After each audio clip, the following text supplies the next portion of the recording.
Alors, donc je vais vous parler des nouveaux poèmes de Posidip. Alors, comme vous le savez peut-être, en 2001 a été publié un nouveau papyrus conservé à Milan, le papyrus de Milan Voliano 8 309, qui contenait les fragments de 112 courts poèmes, des épigrammes, dont 2 seulement étaient connus auparavant. Donc en fait, ça fait 110 poèmes totalement nouveaux avec ce papyrus. Et les 2 épigrammes qui étaient déjà connus auparavant, grâce à la tradition des manuscrits médiévaux, étaient toutes les 2 attribuées à Posidip de Péla, un auteur né en Macédoine et actif principalement pendant le 2e quart du 3e siècle avant Jésus-Christ. Alors, l'une des raisons pour lesquelles on a attribué l'ensemble du papyrus à Posidip, c'est qu'il ne contient pas de nom d'auteur avant les différentes épigrammes. Donc on n'a pas l'impression que c'est une anthologie mélangeant les œuvres de plusieurs auteurs, mais bien un recueil unique, avec en plus des éléments d'organisation très nets. Le papyrus est divisé en sections thématiques, avec des titres, et les épigrammes donc, sont regroupés en fonction de leur sujet. Comme il y avait 2 épigrammes de Posidip de Péla, on a pensé que l'ensemble était de Posidip de Péla. Et cette attribution, maintenant, elle fait en gros l'unanimité. Il y a quelques voix contre cette attribution. Alors essentiellement, voilà, aujourd'hui, je vais vous donner des arguments contre ces personnes qui critiquent l'attribution à Posidip de Péla, parce qu'elles le font principalement sur des critères un peu subjectifs, en disant que les épigrammes qu'on a dans le papyrus de Milan sont trop mauvaises pour être de Posidip.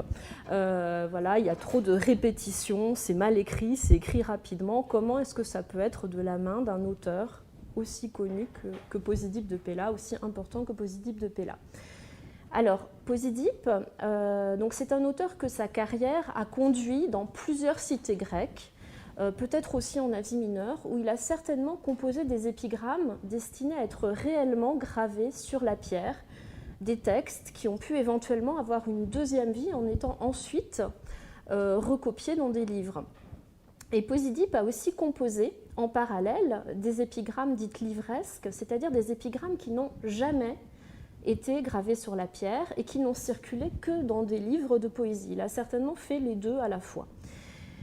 Posidip n'a pas seulement opéré en Macédoine et en Grèce propre, mais aussi et surtout à Alexandrie, sans doute, où on peut légitimement penser qu'il a passé une grande partie de sa carrière, si l'on en croit ses efforts, pour célébrer dans ses textes les nouveaux rois d'Alexandrie, la dynastie lagide qui règne sur l'Égypte. Vous avez plusieurs textes sur Arsinoé II dans le nouveau papyrus.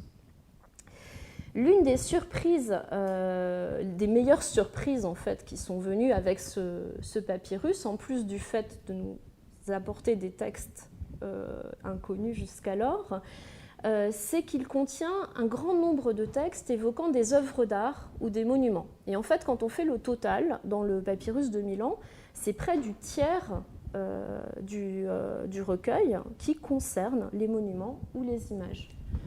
Il n'est pas d'accord. On verra tout à l'heure. Alors, pour parler de ces textes sur les œuvres d'art, on parle par raccourci en fait d'ekphraseis, d'ekphrasis au singulier, d'ekphraseis au pluriel, même si le mot ne désigne pas dans l'Antiquité la description d'œuvres d'art, mais la description tout court. Donc en fait, c'est un peu un abus de langage. On parle d'ekphraseis aujourd'hui pour parler de ces descriptions d'œuvres d'art antiques. Et surtout, je dis description, mais ce ne sont pas des descriptions à proprement parler. C'est-à-dire que c'est très rare que ces textes décrivent effectivement les œuvres d'art. Ils les évoquent, ils en parlent, ils livrent des jugements au sujet de ces œuvres d'art, mais c'est très rare qu'on nous permette de voir à quoi ressemblent effectivement ces œuvres d'art. Et alors, en fait, c'est l'une des questions principales qui est posée dans ces poèmes, c'est celle du rapport entre le texte et l'image, et de la manière dont l'œuvre d'art peut être évoquée avec des mots dans un livre de poésie qui circule auprès de personnes qui n'ont, tout comme nous, peut-être jamais vu les œuvres décrites par le poème. parce qu'une partie des œuvres qui sont décrites, qui sont évoquées dans ce papyrus, sont dans différents sanctuaires grecs, et en fait, il est très peu probable qu'un lecteur donné ait fait le tour de ces sanctuaires et ait tout vu. Alors la question, c'est évidemment qu'est-ce qu'on va faire pour évoquer ces œuvres d'art? Est-ce qu'on va chercher à donner une idée précise de leur aspect, une impression vive et mimétique des circonstances de sa réception, de sa réalisation? Qu'est-ce qu'on va donner à voir au lecteur et comment? Alors, parmi ces nouvelles ekphrases, ces descriptions d'œuvres d'art, dans le recueil de Posidipe, on a notamment un cycle d'épigrammes sur les pierres, sur des pierres gravées et sur des curiosités minéralogiques en tout genre, et un cycle sur les bronziers, qui s'appelle les Andriantopoica, il a un titre dans le papyrus, un cycle dont les commentateurs n'ont pas manqué de souligner les liens probables avec les premiers traités d'histoire de l'art qui ont été composés au tournant des 4e et 3e siècles avant Jésus-Christ.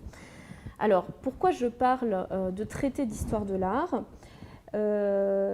C'est un point qui peut étonner quand on a fait de l'histoire de l'art par ailleurs, parce que très souvent on dit l'histoire de l'art est née avec Vasari ou même au XVIIIe siècle ou au XIXe siècle, il n'y avait pas d'histoire de l'art dans l'Antiquité. Alors ça, on est sûr à 100% en fait que c'est faux et qu'il y avait des traités d'histoire de l'art dans l'Antiquité, la seule chose c'est qu'on les a perdus.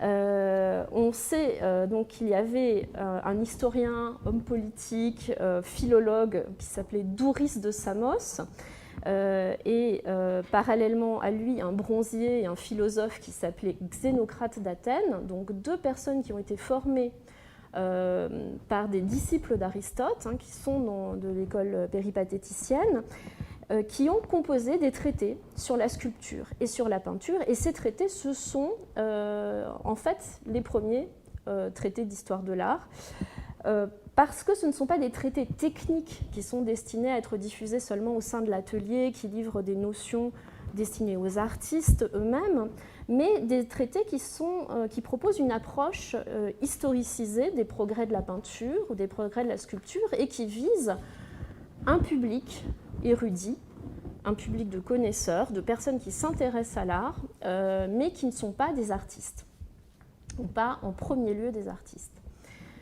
Alors, de ces traités, on ne conserve rien, autant vous le dire tout de suite, sauf des témoignages très indirects de la période impériale. Donc, jusqu'à en fait, la découverte de Posidipe, pour nous, Xénocrate d'Athènes, Douris de Samos, c'était surtout des fantômes qu'on connaissait vaguement à travers le texte plinien, parce que l'encyclopédie de Pline l'Ancien cite des petits éléments de ces traités perdus. Et avec le nouveau papyrus de Milan, en fait, ce dont on s'est aperçu, c'est qu'il y avait plein de points de convergence entre Posidipe et ce que nous disait Pline sur l'histoire de l'art, et qu'en fait, avec Posidipe, on avait affaire à la réception de ces traités par quelqu'un qui était le contemporain, enfin à une génération près au maximum, de Douris de Samos et de Xénocrate d'Athènes. Et de fait, on peut même penser que Posidipe a pu avoir des liens plus ou moins directs avec Douris de Samos. Alors pourquoi ? Parce que Posidipe imite de très près un autre poète qui s'appelle Asclépiade de Samos. Et Asclépiade, on a retrouvé des monnaies à Samos qui ont été frappées sous la tyrannie de Douris, sous le règne de Douris, vers 300, avec la légende Asclépiade qui pourrait être soit une référence à une personne de la famille d'Asclépiade de Samos, de ce poète, soit Asclépiade lui-même, qui pourrait donc avoir été un membre de l'administration samienne. Et ces liens, en fait, qu'on peut supposer donc, entre l'œuvre de Douris et de Posidipe, nous amènent à poser la question de la sensibilité de Douris à la réflexion que cet historien de Samos a menée, en fait, sur la capacité de l'histoire, des textes, de la poésie à décrire des images, à faire naître des images dans l'esprit du lecteur. Alors on sait que c'est une question qui intéressait Douris, Douris avait écrit une œuvre théorique sur Homère, et en fait, il se trouve que le seul fragment qui survit de cette œuvre-là aborde précisément la question de ce qu'on appelle l'évidence descriptive, alors l'enargeia en grec, c'est-à-dire la capacité des mots à susciter la formation d'images mentales dans l'esprit du lecteur, à mettre l'action sous les yeux du lecteur, sous les yeux de l'imagination. Alors, je vais tout d'abord rapidement dire ce qu'on sait, le peu qu'on sait de ce qu'a dit Douris, et faire ensuite regarder de près la mise en pratique en fait, qu'on a chez Posidip. Alors, tout d'abord, en fait, je vais attirer votre attention donc, sur un texte qui est dans l'exemplier. C'est le texte 1-2, qui est un fragment de Douris tiré de ses problèmes homériques, où Douris s'interroge en fait sur la description du scamandre enflant ses os qui figure au chant 21 de l'Iliade. Donc Douris est en train de commenter ce passage de l'Iliade, où Homère compare les eaux du scamandre aux eaux d'un réseau de canaux d'irrigation convergeant les unes vers les autres dans un jardin. Alors je vous lis d'abord le texte 1.1, le texte de l'Iliade, pour savoir de quoi on parle. Achille a l'élan de l'aigle noir, l'aigle chasseur, le plus fort et le plus rapide des oiseaux. Il bondit tout pareillement, et autour de sa poitrine le bronze résonne, terrible, tandis qu'il se dérobe, prend du champ et fuit. Mais le xanthe, donc c'est le scamandre, à grand flot, le suit par derrière dans un tumulte effroyable. Qui n'a vu un homme tracer des rigoles partant d'une source sombre pour guider les cours de l'eau à travers plans et jardins? Un hoyo à la main, il fait sauter ce qui obstrue chaque canal. L'eau alors se précipite, roulant en masse les cailloux, et vivement s'écoule, murmurante sur la pente du terrain, dépassant même celui qui la conduit. De même, à chaque instant, le flux atteint Achille, si prompt qu'il puisse être, les dieux sont plus forts que les hommes, etc. Et donc, l'eau du ciel déferle sur ses épaules, et Achille, aussitôt, d'appel de pied, bondit plus haut, l'âme en peine. Alors, Douris, en fait, reproche à l'image qu'Homère emploie ici, l'image du jardin et des cours d'eau dans le jardin, d'être trop en deçà du bruit fracassant et du danger. Et il écrit, donc, nous dit le scoliaste, les lecteurs perdent plus ou moins ces choses de vue, à savoir le bruit fracassant et le danger de la scène de bataille, car Homère s'emploie à dépeindre l'adduction d'eau dans les jardins. De ce fait, il ne se forme pas la moindre notion de ce que le scamandre a fait. Donc, d'après Douris, Homère se perd dans une description trop détaillée, trop pleinement mimétique en fait, des canaux d'irrigation, et qui a pour conséquence d'occulter l'image du scamandre et d'empêcher le lecteur de saisir ce dont il est véritablement question dans ce passage, à savoir la lutte terrible d'Achille et du scamandre. Ce passage pose donc la question du rapport problématique entre la précision de la description et la grandeur du style. Et on en déduit que Douris, en fait, pose à la fois le problème de l'enargeia, celui de l'évidence descriptive, de la capacité d'un texte à mettre l'action sous les yeux, à faire naître des images mentales, et celui alors, de ce que les Grecs appellent le kairos, c'est-à-dire de la plus ou moins grande adaptation d'un récit aux circonstances, la notion qui, dans la critique littéraire ancienne, règle la propriété ou l'impropriété des choix faits par le poète à un moment de son récit. C'est-à-dire, est-ce qu'il est approprié ou non, est-il eukairos ou non, de dire telle chose à tel moment. De ce fait, ce même passage d'Homère semble vraiment être au cœur d'une réflexion dans la critique hellénistique, une réflexion qui se poursuit sur le long terme. Alors, dans le traité du style de Démétrios, donc un théoricien de la rhétorique qui écrit sans doute au IIe ou au 1er siècle avant Jésus-Christ, Démétrios utilise ce même passage d'Homère et s'affirme séduit par ce passage où, grâce à la précision des détails, Homère parvient, d'après lui, à produire un remarquable effet d'énargeia ou d'évidence. C'est-à-dire que Démétrios est en train, à première vue, on a l'impression que Démétrios dit exactement l'inverse de ce que vient de dire Douris. Douris dit « Ah bah, il n'y a pas d'énargeia parce qu'on ne comprend pas ce qui se passe ».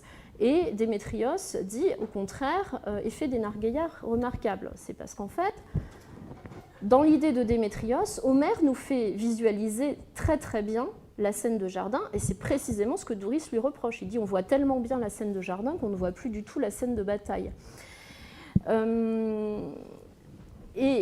Donc on se rend compte, en fait, avec ces deux textes, que l'époque hellénistique a dû connaître un débat critique autour de l'évaluation de ce passage d'Homère et de sa capacité à placer ou non l'action sous les yeux du lecteur. Et alors cette idée, elle peut être confirmée par le fait qu'en fait ce passage est utilisé dans des textes programmatiques par un certain nombre d'auteurs.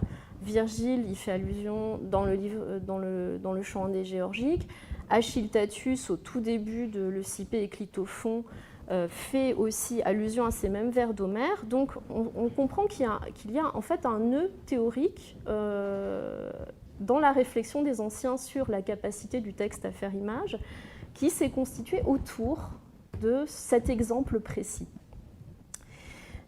Alors, il me semble qu'un autre fragment de Douris peut être mis en rapport avec cette réflexion sur la précision des descriptions et sur leur capacité à susciter la formation d'image mentale. C'est le fragment 1 Jacobi, donc c'est le texte 2.1 de l'exemplier, vous l'avez tout en bas de la page, où Douris indique que les historiens Éphore et Théopompe, donc deux historiens du IVe siècle avant Jésus-Christ, n'ont reçu dans leur manière d'écrire ni talent pour la mimésis, pour l'imitation, ni plaisir de l'expression, et c'est du seul fait d'écrire ou de dépeindre, de graphein, qu'ils se préoccupèrent. Alors ce passage met sans doute l'accent sur la capacité qu'un auteur peut avoir de mettre l'action sous les yeux du lecteur, mais aussi de lui procurer du plaisir. Derrière ce fragment, on devine peut-être l'idée selon laquelle l'imitation, la mimésis, ne saurait se confondre avec la capacité à décrire précisément ou à tout dire dans les moindres détails. L'excès de détails peut tuer la mimésis, en fait, peut tuer l'imitation. En fait, encore une fois, on peut s'amuser à faire un recoupement avec un traité rhétorique ultérieur, parce que l'exemple de cet historien Théopompe que Douris critique est précisément repris dans le traité du Sublime du Pseudo-Longin. Donc là, c'est un texte qui est écrit a priori au 1er siècle après Jésus-Christ. Il y a toujours plein de si, parce que toute la chronologie est un peu flottante. Alors, pour montrer, le Pseudo-Longin utilise ce même texte pour montrer comment un excès de détails que leur sujet éloigne de la grandeur peut miner l'effet de sublime et de grandeur d'une description. Et alors là, en fait, il s'intéresse à un passage de Théopompe où Théopompe décrit l'arrivée du grand Perse en Égypte et tous les cadeaux qui lui sont offerts pour fêter son arrivée. Alors, donc le texte dit « De même, Théopompe, qui avait apprêté de manière surnaturelle la descente du grand Perse en Égypte, a-t-il tout ruiné par quelques petits termes.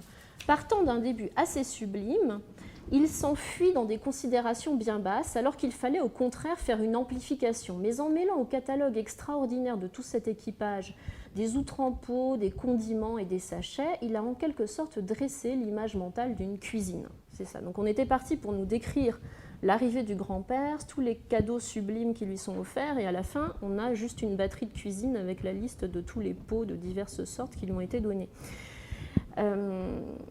Alors, on peut se demander à quel point cette réflexion du Pseudo-Longin, en fait, reprendrait peut-être une réflexion dérivant de Douris, et à quel point on serait ici en train de retrouver précisément ce qu'on a vu au sujet d'Homère et de la description du jardin, à savoir la description trop précise est incompatible avec le sublime, avec la grandeur du style,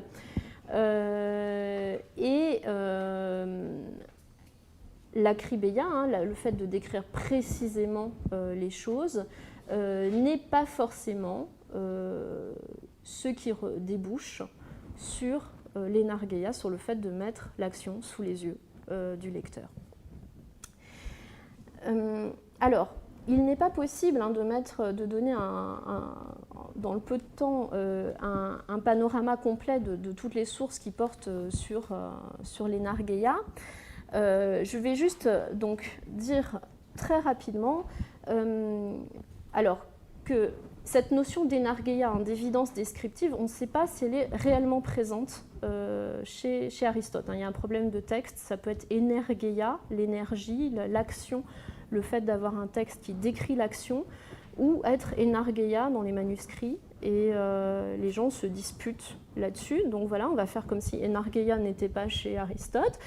Mais ce qui est certain, c'est que Aristote emploie au moins la notion connexe d'énergeia, l'énergie, qui est l'un des moyens de l'imitation en littérature. Et pour lui, donner de l'énergeia à un texte, ça consiste notamment à donner l'impression que les objets inanimés sont animés, comme lorsqu'une pierre semble être animée d'une volonté propre. Pensez au rocher de Sisyphe qui donne l'impression qu'il dévale tout seul, qu'il veut embêter Sisyphe en fait en dévalant la pente. Les passages qu'Aristote va louer pour leur énergeia, pour leur capacité à donner un sentiment d'action, d'énergie, de mouvement rapide, vont être ceux que d'autres théoriciens vont louer pour leur énergeia. Donc en fait, on glisse un peu par paronomase d'une notion à l'autre assez facilement. Alors, par ailleurs, on a tout un tas de recettes pour faire de l'énergeia, pour faire de l'évidence descriptive, qui nous sont données par Démétrios, donc dans le traité du style rédigé probablement au IIe ou au 1er siècle avant Jésus-Christ, qui consacre plusieurs paragraphes à la question de l'énergeia, donc en nous disant que pour faire de l'énergeia, il faut donner des détails précis, il faut évoquer deux sensations simultanées, par exemple visuelle et tactile, visuelle et olfactive, répéter les mêmes termes plusieurs fois. Alors ça va commencer à nous intéresser pour Posidip, dont on a dit qu'il répétait trop. Et donc, en fait, on va voir que c'est une technique d'énergeia. La répétition d'une même structure grammaticale, aussi avoir des effets de suspense dans le récit, être sensible à l'enchaînement des actions et des événements, et créer enfin des mots, faire des néologismes qui ont des sonorités mimétiques avec des procédés d'harmonie et de cacophonie imitative. Voilà. Autre texte important pour l'énergeia, pour l'évidence descriptive, c'est le traité du Sublime, du Pseudo-Longin. Donc là, on est au 1er siècle après Jésus-Christ, a priori. Ce qu'il rajoute en fait à ce que Démétrios a déjà dit, c'est que les images mentales les plus efficaces, ça va être celles qui produisent un effet de surprise et qui contribuent à créer des émotions. Donc là, en plus, on rajoute une réflexion sur le lien entre évidence descriptive et capacité à émouvoir le lecteur. Alors, je viens à Posidip, il était temps. La sensibilité de Posidip à la question de la formation des images mentales ne fait aucun doute. Ces nouvelles épigrammes laissent une large place aux œuvres figurées et à leurs créateurs, je l'ai déjà dit. Et certaines, en plus des descriptions d'œuvres d'art, on va trouver des épigrammes qui font la part belle aux rêves, aux apparitions, aux phénomènes visibles en tous genres qui demandent à être interprétés. Alors c'est le cas dans un des cycles du papyrus qui s'appelle les Oionoskopikas, c'est-à-dire les épigrammes sur les présages, ou plus précisément, plus littéralement sur l'observation des oiseaux.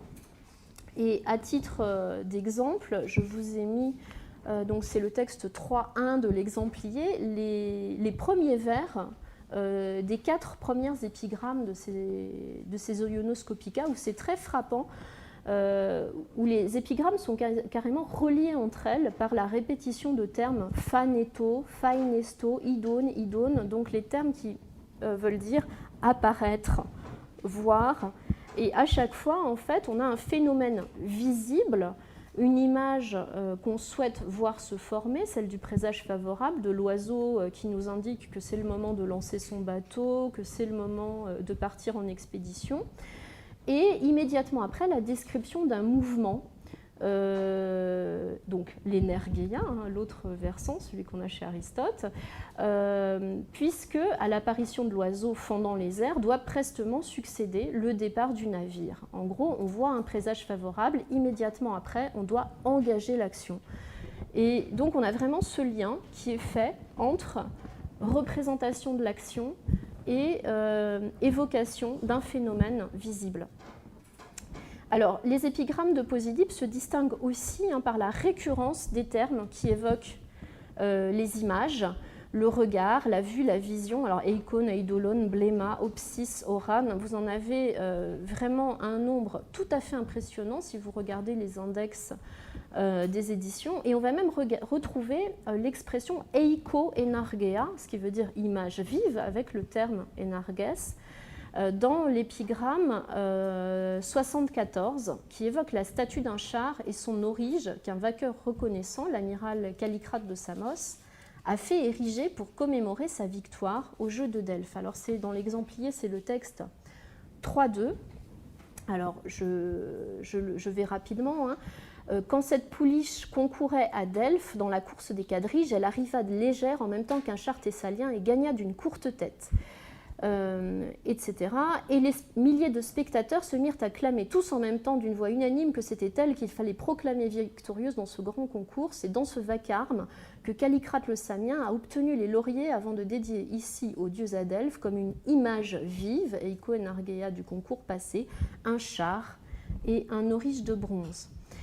Alors, vous voyez, on trouve exactement ici les recettes dont nous a parlé Démétrios, le fait d'évoquer deux sensations en même temps, le visuel et l'auditif. Il y a une insistance sur la clameur, le bruit de fond du concours.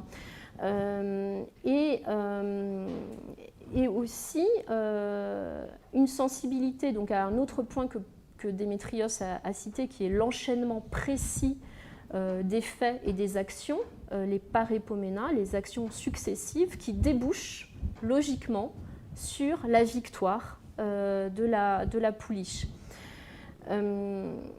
Alors, finalement, on est à deux pas de se dire que le poème de Posidip, qui a lui aussi dû faire l'objet d'une commande de Callicrate de Samos, tout comme le monument figuré qui est évoqué dans l'épigramme, finit par être lui aussi une image vive, une eiko enarges, et que ce que nous donne Posidip, c'est un peu une piste pour lire son propre poème et son propre texte. Alors, cette question de la présence vive des images, elle est également thématisée dans la première épigramme sur les bronziers, du cycle sur les bronziers, l'épigramme 62, qui s'ouvre sur le terme mimesaste, imiter, pour inciter les jeunes sculpteurs. Alors là, c'est là que j'espère qu'il va se réveiller. Ouais, il est complètement mort. Bon, dans l'attente du miracle, donc je poursuis. Alors, dans cet épigramme, en fait, Posidip imagine une course à pied qui opposerait entre elles des statues. Et alors, il dit, en fait, on ne peut pas faire courir dans la même catégorie les représentations, merci beaucoup, de coureurs de l'époque archaïque et les statues de l'époque hellénistique. Alors, pour vous mettre des images en tête, du coup, moi, j'ai voulu juste opposer une représentation de style sévère, totalement contemporaine des artistes que cite Posidip, quand il dit, voilà, les statues de style sévère, elles sont incapables de courir, et ça nous fait une course de déambulateurs, en fait, et pas une course d'athlètes.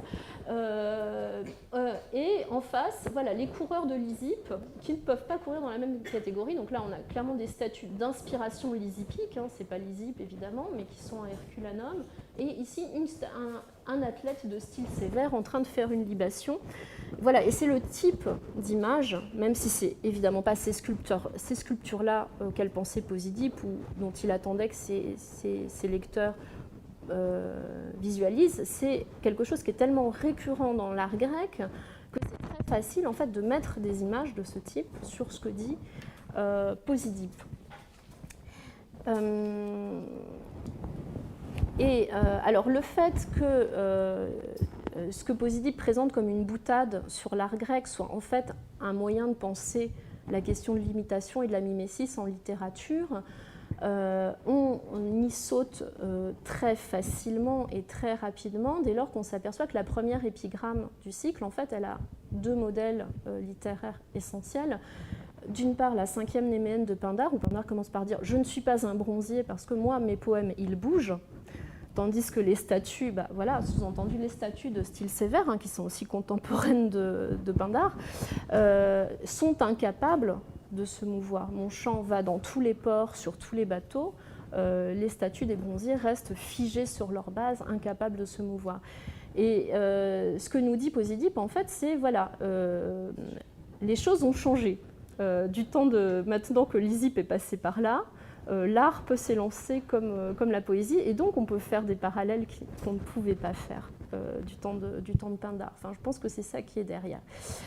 Et l'autre source de Posédipe dans cet épigramme, c'est une pique d'un sophiste, d'un rhéteur qui s'appelle Alcidamas, à l'encontre des discours trop écrits et trop sophistiqués d'Isocrate. Alors Alcidamas, c'est le grand partisan de l'improvisation, et son idée, c'est que les discours écrits à l'avance, en fait, ne peuvent s'adapter aux circonstances, au kairos, faute d'être capables de bouger. Ils sont figés, et on ne peut pas les adapter aux circonstances, à la réaction des auditeurs et à ce qui se passe dans la salle. Et en fait, ces statues, dit Alcidamas, sont aussi incapables de courir que le seraient des statues d'athlètes en comparaison d'athlètes réels.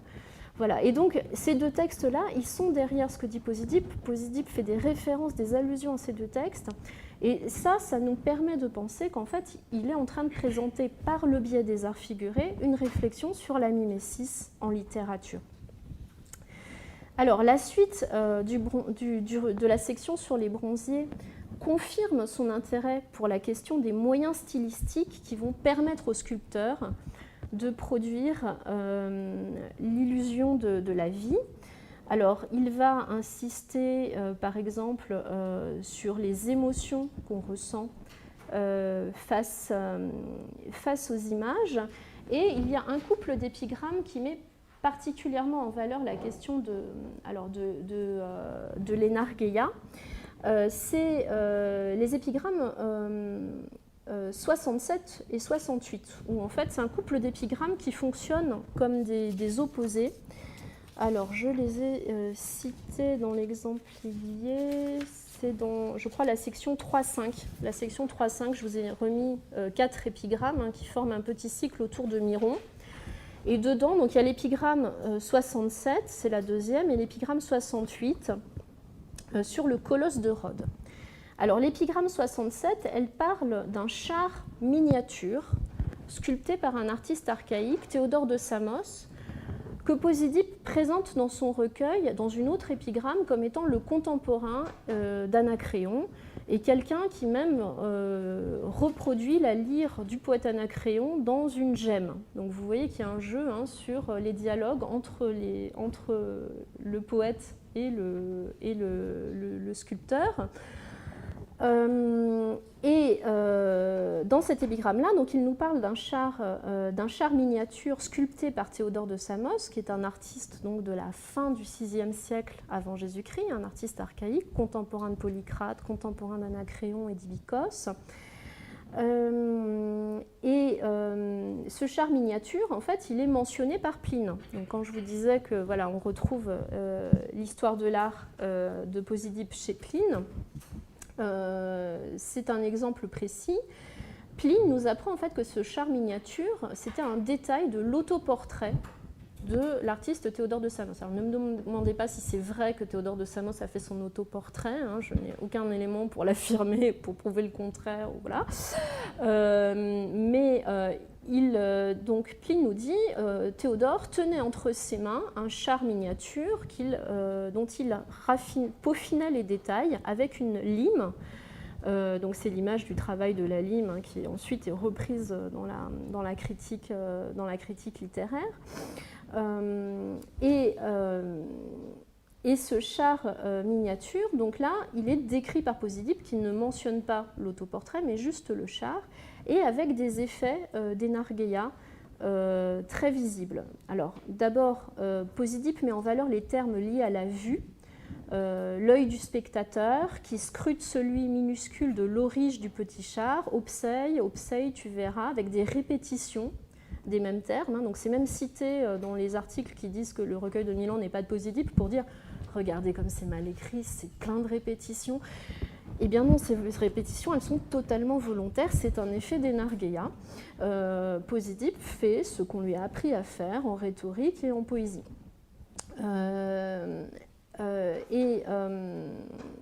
Donc le terme obseille, justement, tu verras, fait l'objet d'une répétition, comme pour mieux faire de la vue le sujet même de l'épigramme.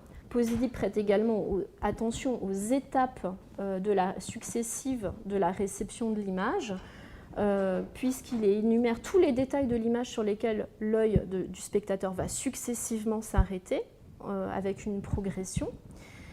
Et enfin, on a tout ce qu'il nous faut, toutes les recettes. On a même l'effet de surprise à la fin en nous disant le char il peut être recouvert par l'aile d'une mouche. Alors ça, on peut reconstituer Posidip grâce à ce que dit Pline. Il est tellement petit qu'une mouche peut le recouvrir de ses ailes. Alors, ce qui est intéressant, c'est que là, en fait, l'image à laquelle s'intéresse Posidip, a priori, le char miniature, l'autoportrait, je ne peux rien vous en dire, mais le char miniature, on a des exemples de chars archaïques miniatures et complètement contemporains de Théodore de Samos et donc de l'image dont Posidip est en train de parler.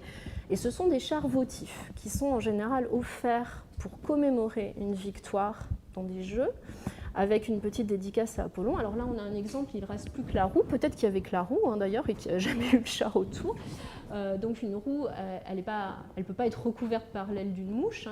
La roue fait 16 cm, mais on est quand même donc dans du bronze miniature, dans le dernier quart du VIe siècle avant Jésus-Christ. Et donc, en fait, Posidip est en train de s'intéresser à quelqu'un qui fait des monuments qui sont comparables aussi. Posidip fait toute une section d'épigrammes, donc de poèmes miniatures, sur les victoires dans les concours hippiques, qui célèbrent des victoires. Et là, il est en train de décrire une statue qui, a priori, évoque un monument votif miniature qui commémore ce même type de victoire. Donc voilà, il nous incite par les images qu'il choisit à considérer les possibles entre sculpture et poésie.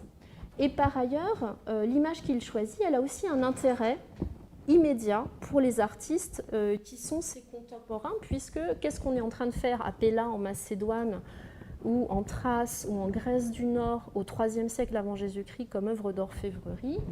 Eh bien, exactement ce type de choses. C'est une boucle d'oreille où vous avez voilà, le char miniature, et celui-là, il peut être recouvert par l'aile d'une mouche, il n'y a aucun problème. Et vous avez évidemment le détail de l'orige, des phallaires. Alors ici, celui-là a été trouvé en Bulgarie en 2006, mais vous en avez toute une série, ce n'est pas un exemple isolé. Ici, un exemple au musée de Boston. En tout, ça fait 5 cm de haut.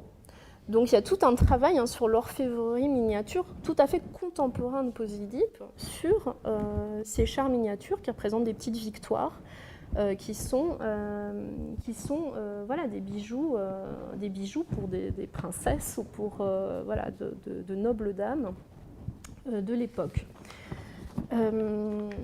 Voilà. Et de l'autre côté, donc le pendant de cet épigramme sur Théodore de Samos, alors Posidip fait exactement le contraire.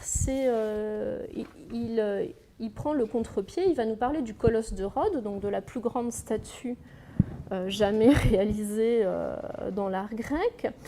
Alors, je vous la lis rapidement. Les Rhodiens voulaient qu'Hélios fût 2 fois plus immense, mais Carès de l'Indos, donc un O, délimita la question. Aucun artiste ne parviendrait à faire un colosse plus grand que celui-ci. Si l'Auguste Miron laissa jadis les statues atteindre une limite de... Alors, c'est pas 4 coudées, c'est pas tétrapécune, c'est certainement tétraploun. D'Alessio a totalement prouvé que ça devait être ça.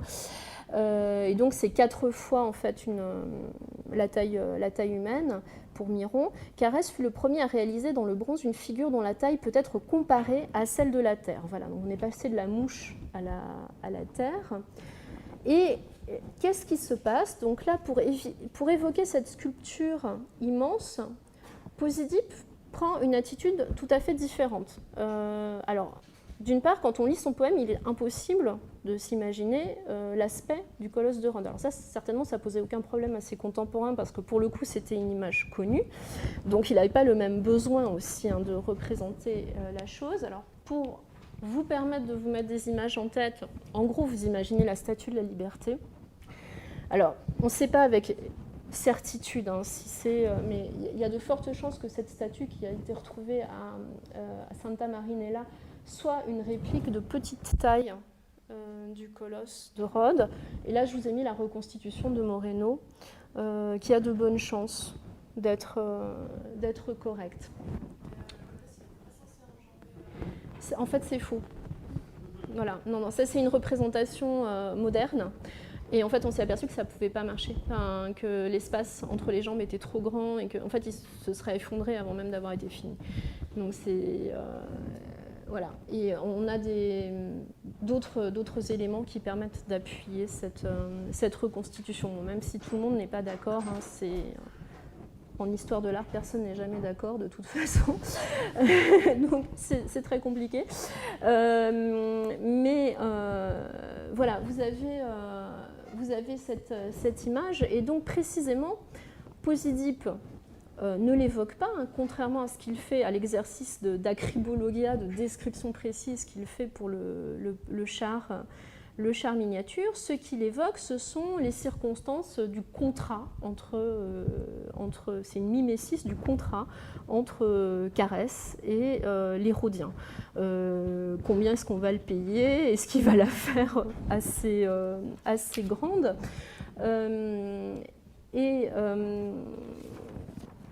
Donc il nous donne une image des circonstances liées à l'établissement de ce contrat. Effectivement, les parépomena, les étapes successives de la négociation, l'effet de surprise et de mise, puisque là on a la comparaison avec la grandeur de la Terre, mais pas d'effort pour faire de l'Enargeia comme sous la forme qu'il a expérimentée dans l'épigramme sur le char. Par ailleurs, la comparaison surnaturelle, hein, avec la grandeur de la Terre, on peut aussi la mettre en rapport avec avec certaines théories rhétoriques.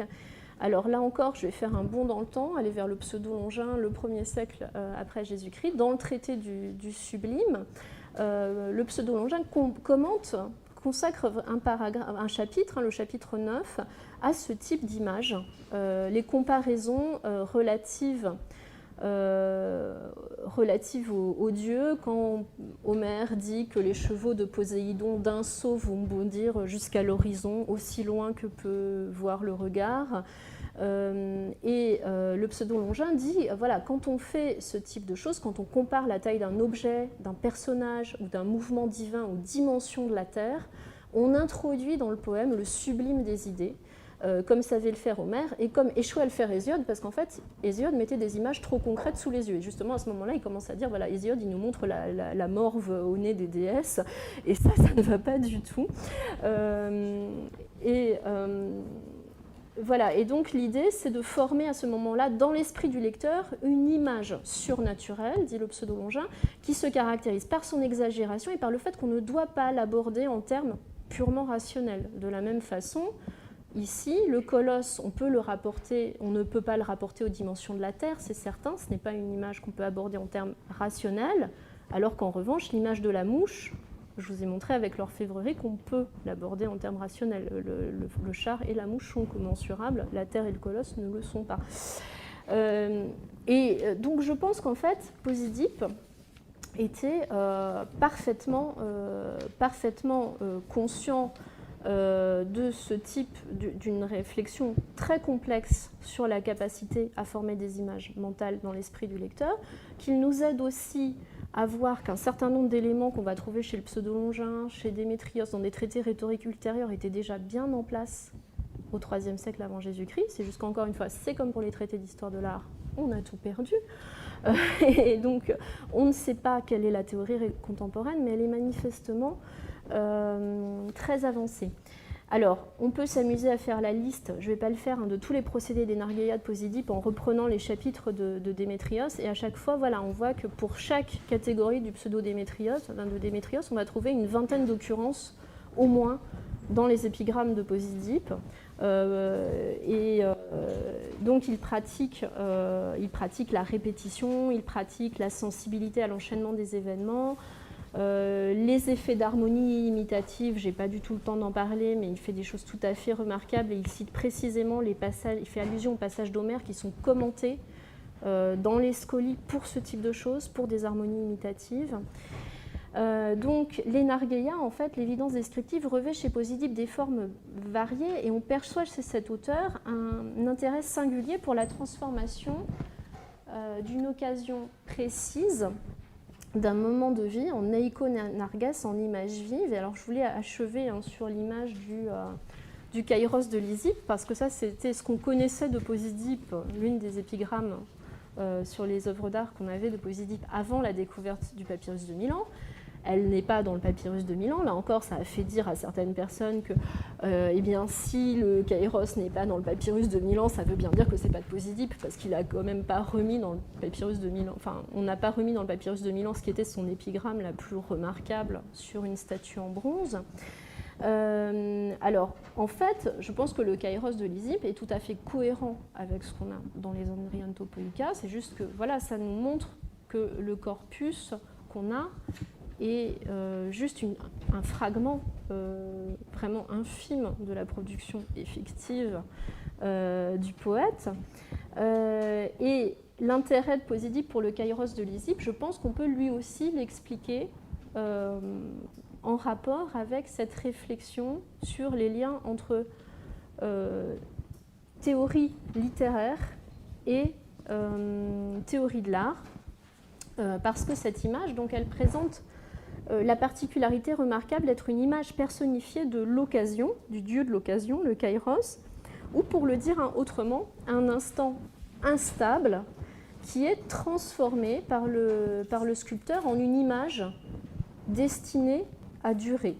Et là, on a envie de se dire, cette image, c'est vraiment un programme finalement pour un épigrammatiste, parce que qu'est-ce que fait l'épigrammatiste? Justement, il transforme des moments occasionnels, des occasions précises, en texte destiné à durer, à faire durer, à commémorer une occasion précise.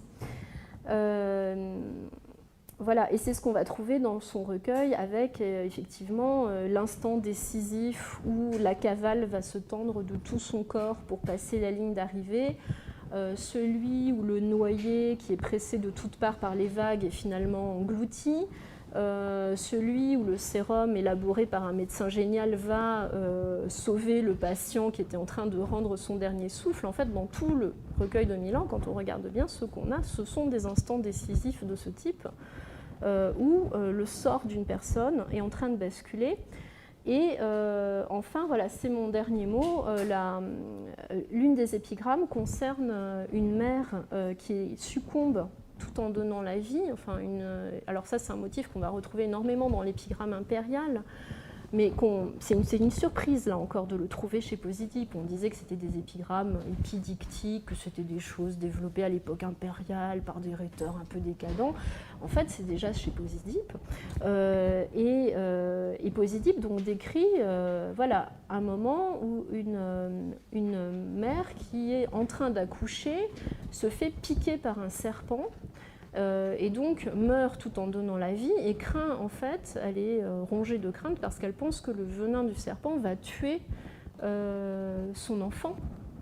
Et c'est très intéressant de trouver ça chez Posidip parce que voilà, c'est chez un auteur qui vient de Pella, et à Pella, on avait précisément un tableau d'un contemporain d'Alexandre le Grand et d'Apelle, qui s'appelait Aristide de Thèbes, un tableau qui était l'un des tableaux préférés d'Alexandre le Grand, qu'Alexandre le Grand avait ramené de Thèbes à Pella, qui représente aussi voilà, une mère rongée par la crainte, en train de mourir alors qu'elle essaye de sauver son enfant.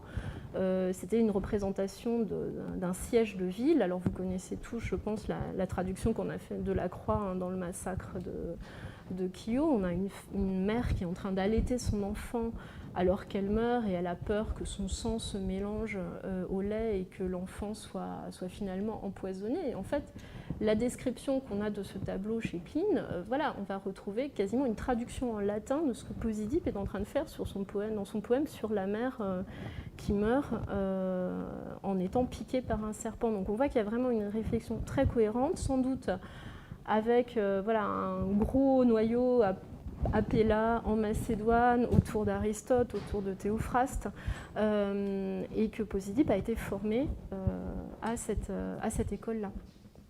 Voilà, je m'arrête.